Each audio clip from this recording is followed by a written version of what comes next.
అతను మద్యం తాగి అత్యాచారం చేయడం జరిగింది. అలాగే ఇంకో మైనర్ బాలికని కారులో తీసుకెళ్లి బలవంతంగా అత్యాచారం చేయడం మనం చూసాం. అలాగే తీసుకుంటే ఇంకో విషయం, తిరుపతి జిల్లాలో తీసుకుంటే సూలూరుపేటలో ప్రభుత్వ హాస్పిటల్లో ఒక వ్యక్తి మద్యం తాగి హాస్పిటల్లో వీరాంగం సృష్టించి మహిళల మీద దాడి చేయడం జరిగింది. అలాగే కర్నూలు జిల్లాలో తీసుకుంటే కోడుమూరు మండలం ప్రాథమిక పాఠశాలలో గవర్నమెంట్ టీచరు అక్కడున్న పిల్లల మీద లైంగిక దాడికి ప్రయత్నించడం. ఎంత దురదృష్టకరమైన సంఘటనలు ఈ రాష్ట్రంలో వినాల్సి వస్తుందో మనం చూస్తూ ఉన్నాము. తీసుకుంటే ఈ కూటమి ప్రభుత్వానికి ఇన్ని సంఘటనలు జరుగుతున్నా కనీసం చలనం లేదు. హోమ్ మినిస్టర్ గారు అయితే ఎప్పటిలాగే ఈ కొత్త సంఘటనలకు కూడా పిఆర్ఓతో ఒక ప్రెస్ స్టేట్మెంట్, మేము చర్యలు తీసుకుంటాము అని. ఏమి చర్యలు తీసుకున్నారు? 8 నెలలు అయింది. 8 నెలల్లో ఇన్ని క్యాబినెట్ మీటింగ్స్ జరిగాయి. దీనికోసం మహిళల రక్షణ కోసం ఎటువంటి చర్యలైనా మీరు తీసుకున్నారా? ఎటువంటి యాక్షన్ ప్లాన్ లేదా గతంలో జగన్మోహన్ రెడ్డి గారు తీసుకొచ్చిన దిశ వ్యవస్థని మీరు నిర్వీర్యం చేసేశారు. దానికి సమాంతర వ్యవస్థనో దానికి సరిపోయిన వ్యవస్థనో ఏమైనా తీసుకొచ్చారా? ఉన్న వ్యవస్థలు లేకుండా చేసేసి కొత్త వ్యవస్థల్ని మహిళల రక్షణ కోసం మీరు తీసుకురాకపోవడం వలన భద్రత ఎంత ఘోరంగా ఉందో మనందరము చూస్తూ ఉన్నాం. ఇన్ని వరుస సంఘటనలు, రోజుకి 50-60 సంఘటనలు మహిళల మీద దాడులు కానీ అత్యాచారాలు కానీ హత్యలు కానీ జరుగుతున్నాయని ప్రభుత్వమే మొన్న అసెంబ్లీ సెషన్స్లో చెప్పడం జరిగింది. అంటే గంటకు 2-3 సంఘటనలు మహిళల మీద ఇలాంటివి జరుగుతూ ఉన్నాయి. దీనన్నిటికీ కారణం ఏంటి? మద్యం ఏరులై పారుతూ ఉంది. కూటమి ప్రభుత్వం అధికారంలోకి వచ్చాక బెల్ షాప్స్ అనేవి విచ్చలవిడిగా కనిపిస్తూ ఉన్నాయి. 50,000కు పైగా బెల్ షాప్స్ ఈ ప్రభుత్వం అధికారంలోకి వచ్చాక పెట్టడం జరిగింది. తక్షణమే బెల్ షాప్స్ తగ్గించాలి. అసలు మొన్న సంక్రాంతి జరిగింది, గతంలో ఎన్నడూ జరగనంత మద్యం అమ్మకాలు జరిగాయి. ఎందుకంటే బెల్ షాప్స్ విచ్చలవిడిగా ఉండడం వల్ల మద్యం అవైలబిలిటీ పెరిగిపోయింది. ఎనీ టైం మనీ లాగా ఎనీ టైం మద్యం అనేది ఈ ఆంధ్రప్రదేశ్ రాష్ట్రంలో ఈ కూటమి ప్రభుత్వం అధికారంలోకి వచ్చాక కనిపిస్తూ ఉంది.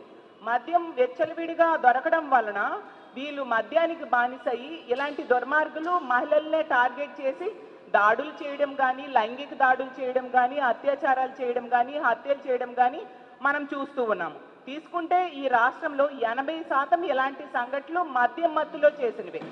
అలాగే తీసుకుంటే గంజాయిని హోమ్ మినిస్టర్ గారు చెప్పారు, గంజాయిని 100 రోజుల్లో అరికడతామని. చూసుకుంటే ఆవిడ నివాసం ఉంటున్న విశాఖపట్నంలో జైలు ఉంది, జైల్లో గంజాయి పండిస్తున్నారు. అలాగే ఆవిడ నివాసం ఉంటున్న విశాఖపట్నంలో కేజీహెచ్ బ్యాక్ సైడ్ గంజాయి పండిస్తూ ఉన్నారు. అసలు ఆవిడ నివాసం ఉంటున్న విశాఖపట్నంలో ఈ భీమిలి నియోజకవర్గం ఉంది. ఇలాంటి సంఘటనలు మనం చూస్తూ ఉన్నాము. మరి గంజాయిని ఎక్కడ నిర్మూలించారు? సాక్షాత్తు ముఖ్యమంత్రి గారి సొంత నియోజకవర్గం కుప్పంలో కూడా గంజాయిని పండిస్తూ ఉన్న పరిస్థితి. అసలు హోమ్ మినిస్టర్ గారి సొంత నియోజకవర్గం మీదుగా ఈ గంజాయి సరఫరా జరుగుతూ ఉందనేసి అందరూ చెప్తూ ఉండే పరిస్థితి. సాక్షాత్తు స్పీకర్ గారే చెప్పారు, వెచ్చలవిడిగా విశాఖపట్నం, ఉమ్మడి విశాఖపట్నం జిల్లాలో గంజాయి అవైలబిలిటీ పెరిగిపోయింది అని చెప్పి మీ పార్టీ వాళ్ళే చెప్తూ ఉన్నారు. అంటే ఎంత అసమర్థమైన పాలన జరుగుతూ ఉంది ఈ రాష్ట్రంలో అనేది అర్థం చేసుకోవచ్చు.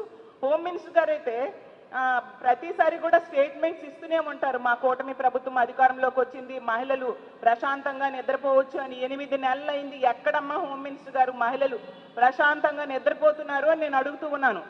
మీరు తీసుకుంటే పండగ సమయంలో కోడి పుంజులతో ఫోటోలు దిగుతారు. అంటే కోడి పందాలకి బరిలో నిలపడానికి మీరేమో లైసెన్స్ ఇచ్చేసినట్టుగేనా?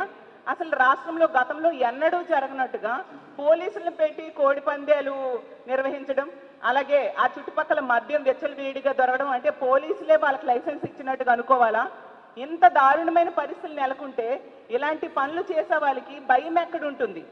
ఇప్పుడు మద్యం అలాగే గంజాయి వెచ్చలవిడిగా దొరకడమే కాకుండా కొత్తగా కొకైన్ దొరికింది గుంటూరులో.